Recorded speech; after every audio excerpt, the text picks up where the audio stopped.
Hello everyone, welcome to today's session. I am Kajol and in this video we are going to discuss copyright. So इससे पहले वाली videos में हमने IPR की definition देखी थी, हमने पेटेंट्स जो हैं उनको डिस्कस कर लिया है, उससे रिलेटेड प्रोविजंस जो हैं उनको भी हम डिस्कस कर चुके हैं। तो अब हम यहाँ पे a type of intellectual property right that is copyrights को डिस्कस करेंगे। So let's get started. तो अब यहाँ पे कॉपीराइट की डेफिनेशन से पहले हम स्टार्ट करते हैं। इसका बेसिक इंट्रोडक्शन जो है वो हम डिस्कस कर चुके हैं इन द इंट्रोडक्शन वीडियो।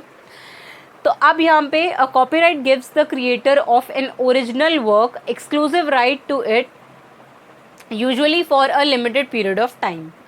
तो अब यहाँ पे कॉपीराइट जो है वो किसी भी एक ओरिजिनल वर्क के अगेंस्ट जो है वो इशू होता है।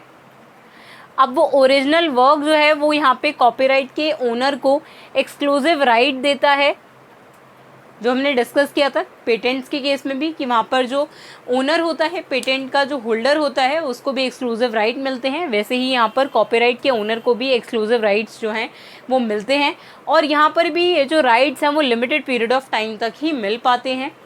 तो ये जो लिमिटेड पीरियड ऑफ टाइम है, ये क्या टाइम ड्यूरेशन होती है, ये भी हम आगे डिस्कस करेंगे। अभी हमें यहाँ पे सिर्फ इतना देखना है कि यहाँ पे जो कॉपीराइट है वो लिमिटेड पीरियड ऑफ टाइम के लिए इशू होता है। अगर कोई पर्सन जो है वो क्रिएटर है ओरिजिनल वर्क का, कोई भी ओरिजिनल वर्क अगर उसे पर्टिकुलर पर्सन ने क्रिएट किया है तो उसके अगेंस्ट जो है उसको कॉपीराइट जो है वो इशू हो जाता है, बशर्ते वो जो काम है, वो जो वर्क है वो यहाँ पर ओरिजिनल होना चाहिए, कॉपीड नहीं होना चाहिए, तभी उसका वो कॉपीराइट वर्क जो है वो बन पाएगा। कॉपीराइट में apply to a wide range of creative, intellectual और आर्टिस्टिक फॉर्म्स और वर्क्स। तो अब जो कॉपीराइट है वो किसके अगेंस्ट अप्लाई हो सकता है, किन चीज़ों पे अप्लाई हो सकता है? कोई भी क्रिएटिव वर्क है, इंटेलेक्चुअल वर्क है, क्रिएशन ऑफ ह्यूमन माइंड है जो हमने IPR में डिस्कस किया था, तो उन चीज़ों के अगेंस्ट कॉपीराइट इशू हो सकता है। कोई भी आर्टिस्टिक फॉर्म है या वर्क है तो उसके अगेंस्ट भी यहाँ पे कॉपीराइट जो है वो इशू हो सकता है। तो हमने प्रीवियस वीडियोस में भी डिस्कस किया था कि कॉपीराइट जो है वो कुछ सर्टेन थिंग्स के अगेंस्ट जो है वो इशू हो सकता है। जो IPR है उसके दो कैटेगरीज हमने डिस्कस किए थे, जिनमें इंडस्ट्रियल प्रॉपर्टी जो है उसके अंडर हमने देखा था कि वहाँ पे पेटेंट्स, ट्रेडमार्क्स आते हैं, इंडस्ट्रियल डिज़ाइंस आता है और ज्योग्राफिकल इंडिकेटर्स आता है।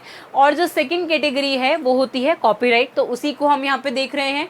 और कॉपीराइट जो है वो किन चीज़ों के अगेंस्ट जो है वो इशू हो सकता है, मिल सकता है? It covers the rights of authors of literary works.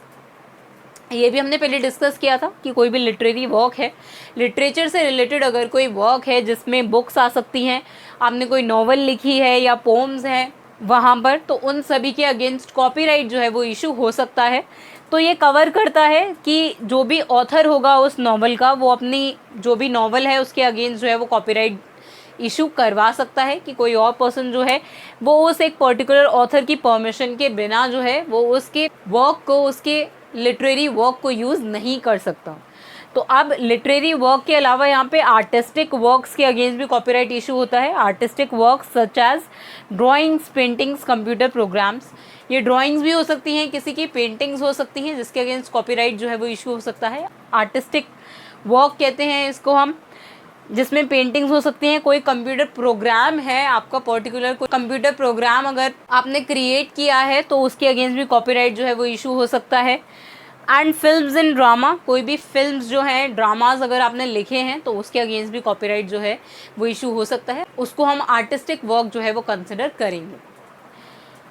along with the right of performers, producers and broadcasting organizations। तो अब ऐसा होता है कि कोई भी परफॉर्मिंग आर्टिस्ट्स हैं, जो कि हमने पहले भी डिस्कस किया था, तो उनकी कोई परफॉर्मेंस जो है, जिसमें हमने शोले मूवी का एग्जांपल देखा था कि उनके जो डायलॉग्स हैं, उनका जो अरेंजमेंट है, उसका भी कॉपीराइट है वहाँ पर उसके ओनर के पास। कि किसी को भी अगर वो जो पर्टिकुलर सीक्वेंस है या डायलॉग्स हैं यूज़ करने के लिए वहाँ पर पहले राइट्स जो हैं वो परचेज़ करने पड़ेंगे, क्योंकि वो जो पर्टिकुलर सेटअप है वो कॉपीराइटेड है। तो इसीलिए वहाँ पर किसी भी परफॉर्मिंग आर्टिस्ट्स की जो परफॉर्मेंसेस हैं उसके अगेंस्ट भी कॉपीराइट हो सकता है। किसी भी प्रोड्यूसर की कोई क्रिएशन है, फोनोग्राम्स हैं, उसके अगेंस्ट भी कॉपीराइट इशू हो जाएगा।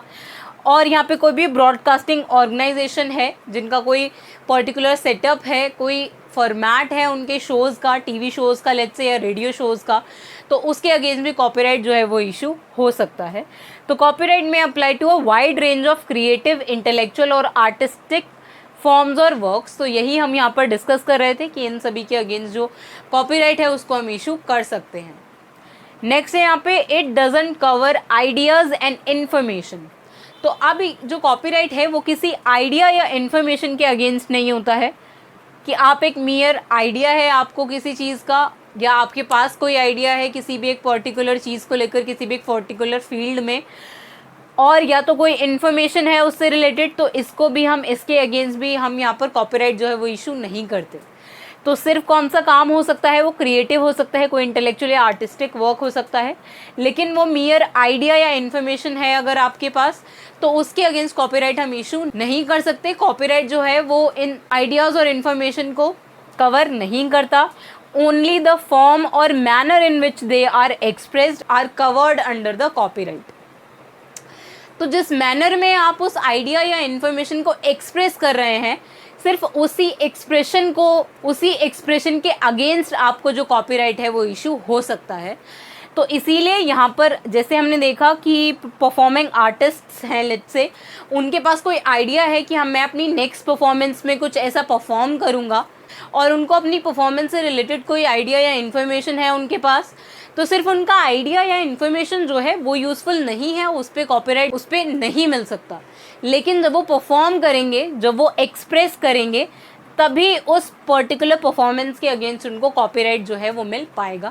तो यही लॉजिक है इसके पीछे कि वो सिर्फ मियर इन्फॉर्मेशन या आइडिया जो है उसके अगेंस्ट कॉपीराइट इशू नहीं होते। कॉपीराइट इन चीज़ों को कवर नहीं करता, वो सिर्फ इन आइडिया या इन्फॉर्मेशन के मैनर ऑफ एक्सप्रेशन को कवर करता है। जिस मैनर में आपने उस आइडिया या इन्फॉर्मेशन को एक्सप्रेस किया, उसी एक्सप्रेशन के अगेंस्ट आपको यहाँ पर कॉपीराइट जो है वो मिल सकता है। तो अब यहाँ पे जो कॉपीराइट है उसका जो एक्ट है वो है इंडियन कॉपीराइट एक्ट 1957, जिसमें बाद में अमेंडमेंट्स हुए। जैसे हमने यहाँ पर देखा कंप्यूटर प्रोग्राम्स जो हैं उनके अगेंस्ट भी आप कॉपीराइट ले सकते हैं। तो इसीलिए ये जो टेक्नोलॉजिकल डेवलपमेंट्स हैं इनको भी कवर करने के लिए अंडर कॉपीराइट्स इसको अमेंड किया गया, और अब यहाँ पे कॉपीराइट अमेंडमेंट एक्ट 1999 जो है वो एप्लीकेबल है। तो यही है यहाँ पर कॉपीराइट का मीनिंग, किस चीज़ों के अगेंस्ट यहाँ पे कॉपीराइट जो है वो इशू हो सकता है, इसका एक्ट क्या है, और किन चीज़ों के अगेंस्ट यहाँ पे कॉपीराइट जो है वो इशू नहीं हो सकता। कॉपीराइट इन चीज़ों को कवर नहीं करता। तो अब नेक्स्ट यहाँ पर है कि अब राइट्स क्या होते हैं कॉपीराइट ओनर के पास, तो उनको हम डिस्कस करेंगे। तो अब यहाँ पे मेनली 2 टाइप्स ऑफ राइट्स हैं, एक इकोनॉमिक राइट्स हैं और दूसरे मोरल राइट्स हैं। इकोनॉमिक राइट्स वो होते हैं जो अलाउ करते हैं, allows the owner to derive financial rewards from use of his work. तो अब यहाँ पे लेट्स से ऐसा होता है कि यहाँ पर कोई भी कॉपीराइट का ओनर है, हम यहाँ पर मान लेते हैं कोई भी परफॉर्मर है, अगर वो अपना जो आर्ट है उसको सेल करना चाहता है तो उसके अगेंस्ट वो कोई फिनेंशियल रिवॉर्ड जो है वो डिमांड कर सकता है। अगर कोई भी थर्ड पार्टी जो है अगर वो कॉपीराइटेड कंटेंट को यूज़ करना चाहती है तो वो कुछ फिनेंशियल इंसेंटिव देकर कॉपीराइट ओनर को उस कॉपीराइट को परचेज कर सकती है। तो इसीलिए ये जो इकोनॉमिक राइट्स हैं वो एक कॉपीराइट ओनर को मिल जाते हैं कि वो अपना जो आर्ट है उसको फिनेंशियल रिवॉर्ड्स जो है उसके अगेंस्ट डिराइव कर सकता है, और उस वर्क के अगेंस्ट, उस वर्क को यूज़ करने के अगेंस्ट वो फिनेंशियल रिवॉर्ड जो है उसको डिमांड कर सकता है। तो यही यहाँ पर इकोनॉमिक राइट्स जो हैं वो मिलते हैं यहाँ पर कॉपीराइट के ओनर को।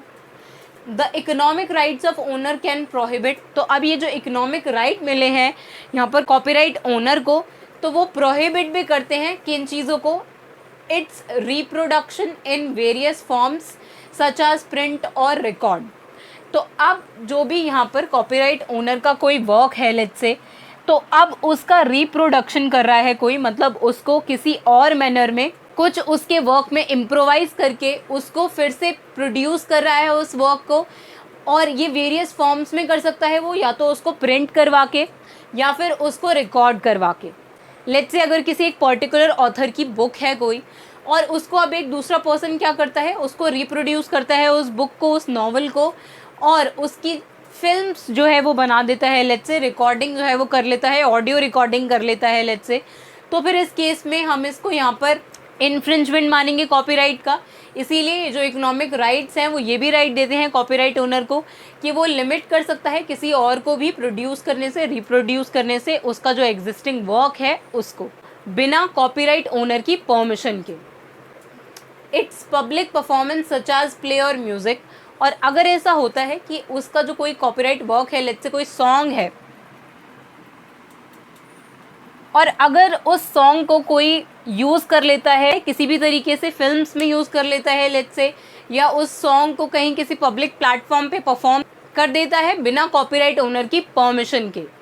तो अब यहाँ पे लेट्स से कोई सॉन्ग है, उसको प्ले कर रहा है, या फिर म्यूज़िक हो सकता है उसका, उसकी पब्लिक परफॉर्मेंस हो रही है अगर बिना कॉपीराइट ओनर की परमिशन के, तो उस केस में भी हम इसको यहाँ पे कॉपीराइट इन्फ्रिंजमेंट मानते हैं। और यहाँ पर जो कॉपीराइट ओनर है वो लिमिट कर सकता है, उसका ये इकोनॉमिक राइट है अपने कॉपीराइट के ऊपर।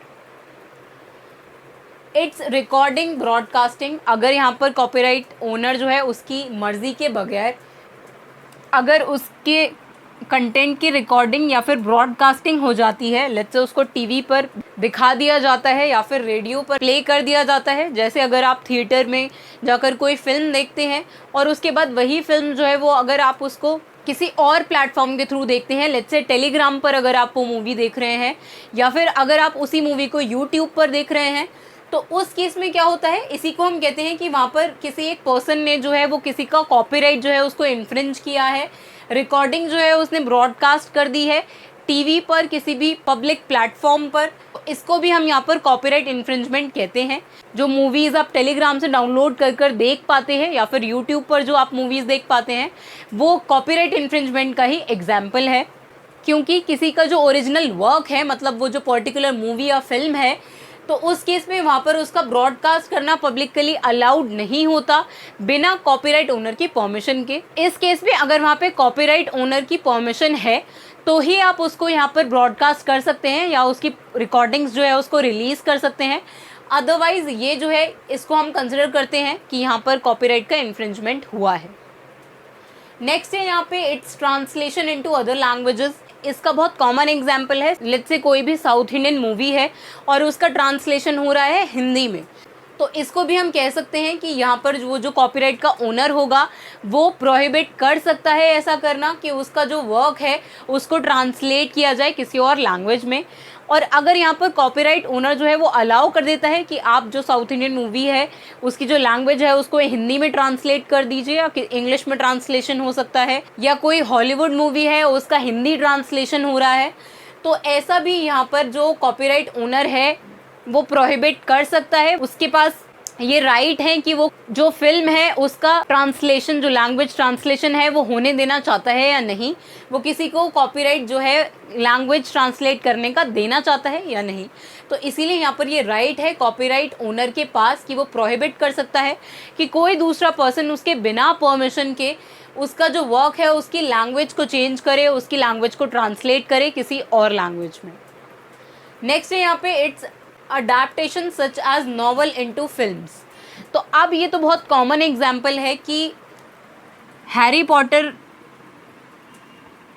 जिसको आप मूवी के नाम से जानते हैं वो एक्चुअली पहले एक नॉवल ही थी जो जेके रोलिंग्स ने लिखी थी। तो इसीलिए यहाँ पर जो ये नॉवल है इसी पर बेस्ड फिल्म्स बनाई गई बाद में, हैरी पॉटर हेप्टोलॉजी। तो इसीलिए यहाँ पर जो उस नॉवल के कॉपीराइट्स हैं वो जेके रोलिंग्स के पास हैं। तो इसीलिए its adaptation such as novel into films. अगर उसकी अडेप्टेशन हो रही है कि नॉवल को हम फिल्म्स में कन्वर्ट करके दिखा रहे हैं, तो इसको भी यहाँ पर जो कॉपीराइट ओनर है वो लिमिट कर सकता है और अलाउ भी कर सकता है। तो अपने वर्क को लेकर जो कॉपीराइट ओनर है उसके पास पूरा राइट होता है कि वो कैसे अपने कॉपीराइट को सेल करना चाहता है, कैसे यूज़ करने देना चाहता है थर्ड पार्टी को।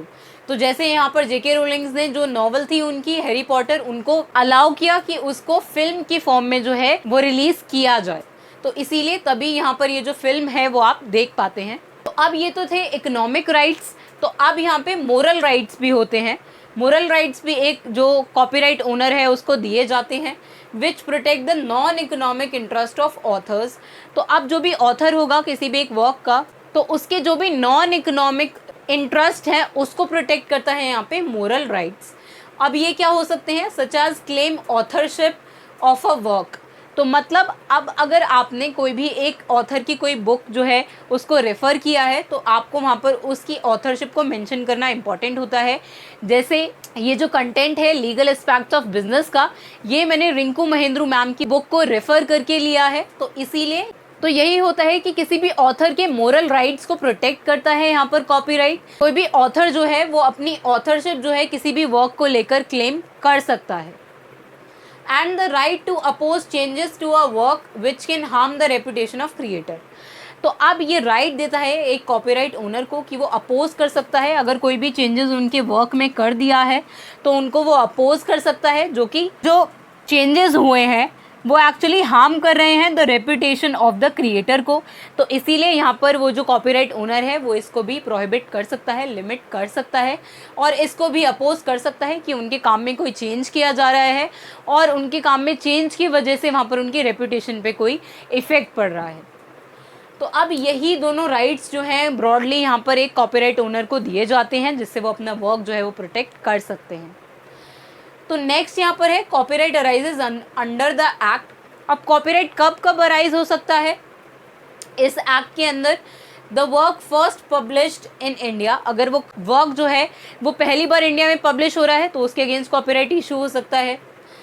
First published outside India but author is citizen of India. अब अगर ऐसा होता है कि वो जो वर्क है वो पहले इंडिया के बाहर जो है वो पब्लिश हो चुका है, आउटसाइड इंडिया वो पब्लिश हो चुका है, लेकिन अब वो जो ऑथर है उस वर्क का वो एक्चुअली सिटीजन ऑफ इंडिया है, तो वो जो कॉपीराइट है वो यहाँ पर क्लेम कर पाएगा।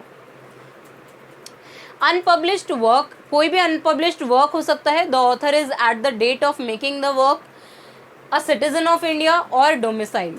तो अब कोई भी अनपब्लिश्ड वर्क है और उसका ऑथर जो है जब वो उस अनपब्लिश्ड वर्क को क्रिएट कर रहा था उस टाइम पर वो इंडिया का सिटीजन था और इंडिया में रह रहा था, तो भी उसके अगेंस्ट यहाँ पे कॉपीराइट जो है वो इशू हो सकता है किसी भी अनपब्लिश्ड वर्क को लेकर भी। लास्ट है यहाँ पे in case of architectural work in India. अब आर्किटेक्चरल वर्क है किसी का तो कि इंडिया में लोकेटेड होगा तो उसके अगेंस्ट भी कॉपीराइट जो है वो इशू हो जाएगा। कॉपीराइट जो है वो यहाँ पे अराइज हो जाता है इस एक्ट के अंदर। तो आई होप आप कॉपीराइट की मेजर प्रोविजंस जो हैं उनको समझ गए होंगे। तो इसके नेक्स्ट वीडियो में हम इसके आगे के प्रोविजंस को डिस्कस करेंगे। So see you in the next video. Thank you.